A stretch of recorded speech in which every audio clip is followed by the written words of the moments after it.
Pada awal mula sejarah teknologi informasi, jika setiap orang ingin mendapatkan informasi harus bertemu secara langsung, tetapi dengan cara tersebut tidak bertahan secara lama, dikarenakan jika selesai berbicara, penyampaiannya cukup sampai di situ dan tidak dapat disimpan.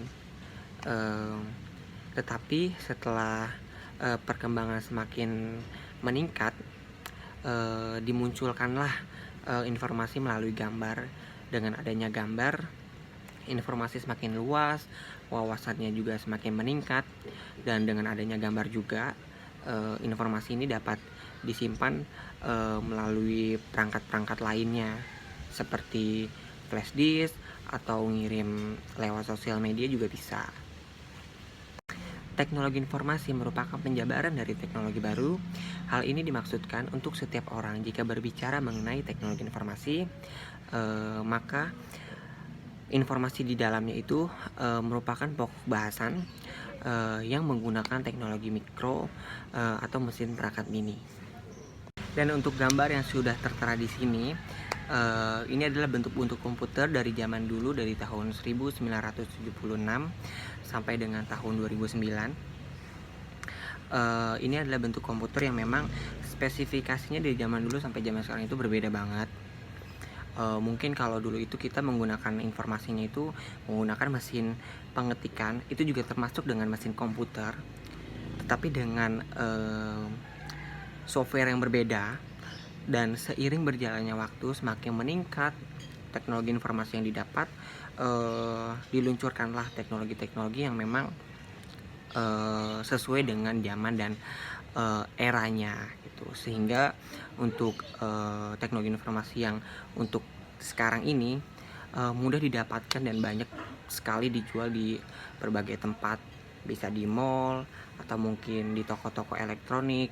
Dan cara menggunakannya juga sangat gampang sekali. Dan jika misalkan ingin menyimpan informasi, kita bisa menggunakan hardware, maksud saya hard disk, dan bisa menggunakan flash disk juga. Dan kita juga bisa mengirim informasinya lewat media sosial seperti email, Instagram, dan lain-lain. Untuk gambar selanjutnya adalah ini gambar bahwa teknologi informasi itu sudah sangat luas sekali di seluruh dunia. YouTube pun bahkan di seluruh dunia juga sudah ada, Twitter, Facebook, email, bahkan media sosial yang lainnya. Jadi untuk saat ini orang jika ingin memberikan informasi itu tidak perlu repot-repot dengan cara harus bertemu langsung, tidak dapat disimpan informasinya, karena semakin lama juga eranya semakin meningkat, modernnya juga semakin meningkat. Jadi perkembangan informasi semakin lama pun juga akan semakin meningkat. Begitupun seperti gambar ini, ada Twitter dan lain-lain. Informasinya pun yang kita dapat juga sangat-sangat banyak sekali. Dan untuk gambar selanjutnya adalah teknologi berbentuk digital. Untuk saat ini karena semakin meluasnya teknologi informasi, dibentuklah teknologi seperti ponsel, komputer, mungkin televisi, atau teknologi yang berbentuk digital lainnya.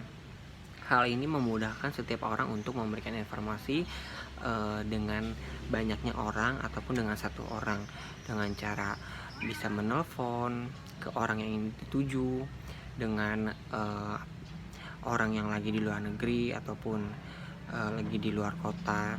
Sehingga dengan sistem ini pun juga memang sangat luas sekali, dan sudah terlihat jelas dengan gambar di samping perubahan dari zaman dulu telepon hingga zaman sekarang. Ada yang memang dulunya nggak bisa dibawa kemana-mana sehingga harus ditetapkan di rumah saja. Karena semakin meningkatnya teknologi informasi, dimunculkanlah ponsel, jadi kita bisa bawa kemana-mana, semakin mudah memberikan informasi kepada siapapun. Jadi seperti itu. Dan untuk selanjutnya adalah sejarah teknologi informasi di Indonesia. Bermula dari kehadirannya radio di Indonesia pada tahun 1925. dan ini sangat penting banget untuk masyarakat Indonesia untuk mendapat informasi, walaupun cuman dengan berbasis radio, tetapi dengan mendapatkan informasi dari radio ini hanya bisa dijangkau untuk kawasan Indonesia saja. Selang kehadiran radio 40 tahun kemudian, diluncurkanlah pertelevisian pada tahun 1962, yaitu TVRI. Walaupun memang belum meningkat secara drastis, tapi secara perlahan teknologi informasi di Indonesia semakin meningkat, dan hingga tahun 2000-an dimunculkanlah berbagai jaringan internet.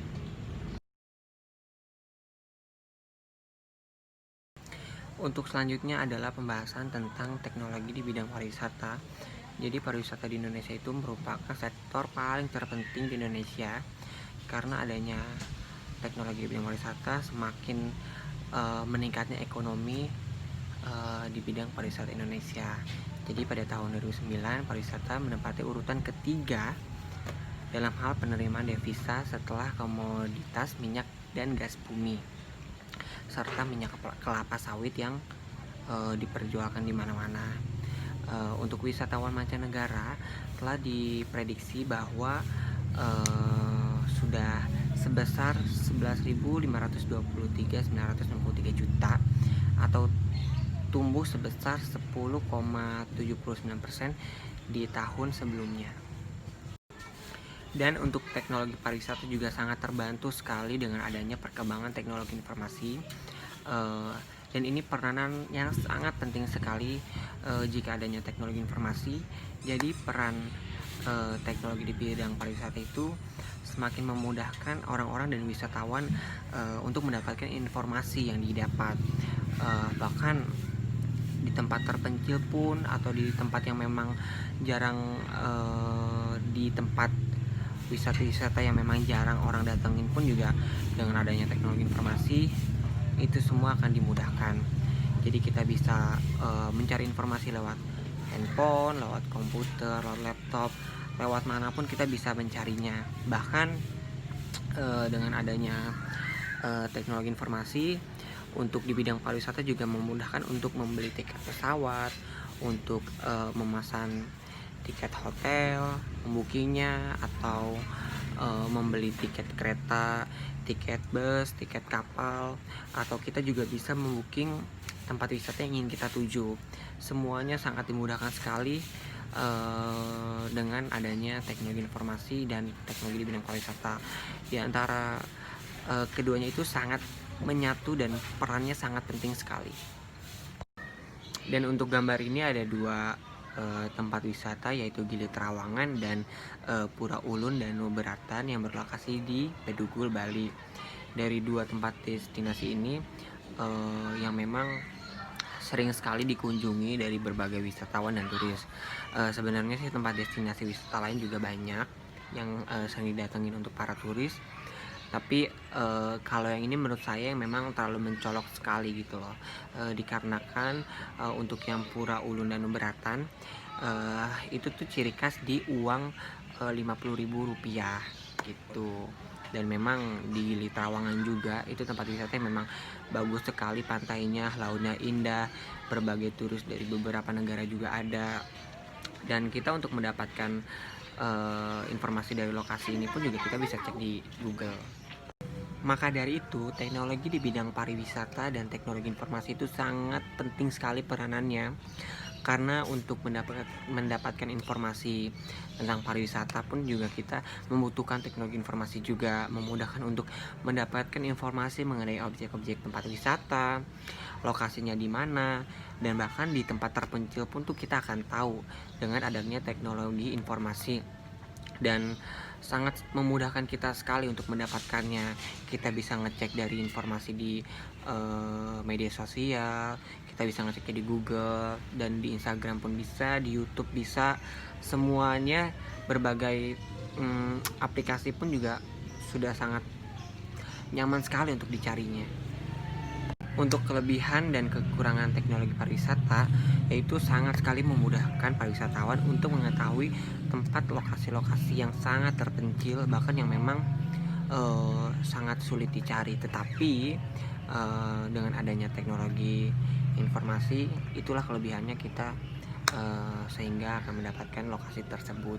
Untuk kekurangannya sih memang untuk berinteraksi itu sangat kurang sesama manusia, dan hal ini menimbulkan kecanggungan bagi sebagian orang, apalagi pengguna teknologi informasi sangat-sangat minim sekali.